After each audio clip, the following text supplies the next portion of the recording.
Anda kembali di Kompas Siang bersama saya Jihan Novita. Saudara Kepala Desa Kohot Arsin menjadi sorotan buntut kasus dugaan korupsi kasus pagar laut di Kabupaten Tangerang, Banten. Sempat berdebat dengan Menteri Nusron Wahid, Arsin kini menghilang, tak dapat ditemui. Sosok Kepala Desa Kohot Arsin bin Sanip menjadi sorotan buntut kasus dugaan korupsi dalam penerbitan sertifikat hak guna bangunan dan sertifikat hak milik pagar laut di Kabupaten Tangerang, Banten. Menteri ATR BPN Nusron Wahid sempat berdebat dengan Arsin saat meninjau kawasan pagar laut di Tangerang. Arsin bersikukuh jika dulu kawasan pagar laut Tangerang adalah empang. Nusron Wahid tetap membatalkan sejumlah sertifikat hak guna bangunan dan sertifikat hak milik di wilayah pagar laut desa itu. Tak hanya itu, Nusron juga mencopot 6 pegawai Kementerian ATR BPN, sementara 2 pegawai yang diduga terlibat juga dikenakan sanksi berat. Nah, kemudian kita memberikan sanksi berat, pembebasan dan penghentian dari jabatannya pada mereka yang terlibat kepada 6 pegawai dan sanksi berat kepada 2 pegawai. Nah, nama-nama pegawainya siapa saja kami nggak bisa sebut. Ya kan, kami hanya sebut inisial. Yang pertama adalah JS, Kepala Kantor Pertahanan Kabupaten Tangerang pada masa itu. Kemudian SH, ex Kepala Seksi Penetapan Hak dan Pendaftaran. Sosok Kades Kohot Arsin juga mendapat sorotan Wakil Ketua Komisi 2 DPR fraksi Partai Demokrat, Dede Yusuf. Dalam rapat di DPR, Dede mempertanyakan kenapa Desa Kohot yang paling banyak penerbitan sertifikat hak milik pagar laut Tangerang dibandingkan desa lain. Dede Yusuf menduga ada permainan antara pihak pengembang dan wilayah tertentu. Saya masih bingung, Pak Nusron ya, kenapa Desa Kohot paling banyak dibanding dengan desa lain? Ya, bahkan saya dengar katanya kepala desanya naik Rubicon. Kami aja belum tentu kebeli di sini. Jadi ini menandakan bahwa ada permainan antara pengembang atau pengusaha dengan wilayah-wilayah tertentu yang dimudahkan. Sebelumnya seorang warga Desa Kohot mengakui dirinya menjadi korban pencatutan nama penerbitan sertifikat HGB yang dipasangi pagar laut. Namanya tiba-tiba tercantum sebagai pemilik lahan seluas 14 hektar di atas permukaan laut pesisir utara Kabupaten Tangerang Desember lalu. Lokasi lahan itu tercatat berada di atas permukaan laut yang kini terdapat pagar bambu. Yang laut ini yang tertera sini 14978. 1,4 hektar. Tapi sebelumnya Bapak itu punya lahan di daratan atau? Saya sama sekali nggak punya, Pak. Semeter pun saya nggak punya. Kalau di laut? Kalau di daratan? Di darat pun saya nggak punya. Apalagi itu di laut. Itu laut kan laut negara, Pak. Tapi tiba-tiba ada penerbitan itu, Pak. Iya itu, Pak.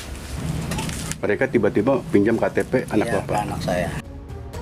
Saat ini, Kejagung sedang menyelidiki dugaan korupsi dalam penerbitan sertifikat hak guna bangunan dan sertifikat hak milik di kawasan pagar laut Tangerang. Salah satunya dengan meminta sejumlah dokumen dari Kepala Desa Kohot. Tim Liputan, Kompas TV. Dan saudara, untuk mengetahui informasi terkini terkait dengan kasus pagar laut di Desa Kohot, kita akan terhubung dengan jurnalis Kompas TV Benediktus Aditya dan juru kamera Bodia Vimbala. Bene, di mana keberadaan Arsin, Kepala Desa Kohot yang disebut menghilang? Apakah sudah diketahui? Ya, Jihan dan saudara, selamat siang. Memang terkait dengan keberadaan Kepala Desa Kohot yaitu Arsin bin Asip ini, belakangan ini memang menjadi buah bibir atau sorotan publik karena memang dirinya pada tanggal 24 Januari yang lalu ini sempat ATR BPN Nusron Wahid pada saat itu. Itu memang mensurvei daerah bibir laut ini, mengatakan dulunya bahwa ini adalah empang. Namun terkait hal tersebut, ini Nusron Wahid juga menerangkan bahwa ini masih dilakukan pendalaman begitu. Dan terkait dengan Kepala Desa Kohot Arsin bin Asip ini, memang dari pantauan kami di lokasi, tepatnya saya berada di depan rumah Kepala Desa Kohot itu sendiri, Arsin begitu, di mana sejak tadi pagi saya datang ke lokasi, memang ini terpantau di rumah terpantau sepi, hanya terlihat beberapa pekerja yang masih melakukan renovasi, di mana juga ini ada 2 buah unit mobil, maksud kami 1 unit mobil dari unit desa begitu, dan satunya ini diduga memang dimiliki oleh Arsin begitu, yaitu salah sebuah mobil sedan begitu, berjenis sedan. Dan terkait hal tersebut, apakah masih ada dugaan 1 buah unit mobil Jeep Rubicon yang memang dimiliki Arsin. Namun sampai detik ini, sampai saat ini saya di lokasi, kami tidak melihat adanya mobil tersebut, dan kami coba mengkonfirmasi terkait dengan keberadaan Arsin kepada beberapa pekerja yang tadi kami temui begitu, yang sedang merenovasi. Namun para pekerja mengatakan bahwa keberadaan Arsin ini mereka hanya sempat melihat setidaknya 2 hari yang lalu, dan menerangkan bahwa 2 hari yang lalu memang Arsin ini sempat keluar untuk melakukan atau memenuhi undangan dari KKP terkait penyelidikan dari. Kini sudah ada terbitan surat hak milik dan juga maksud kami sertifikat hak milik dan juga sertifikat hak guna bangunannya. Dan terkait tersebut update-nya memang ini 55 warga di Desa Kohot ini mengajukan tidak mau direlokasi begitu, mengajukan penolakan terhadap nama-nama yang dicatut yang tidak dimintai izin, diduga tidak dimintai izin oleh Arsin begitu, Cihan.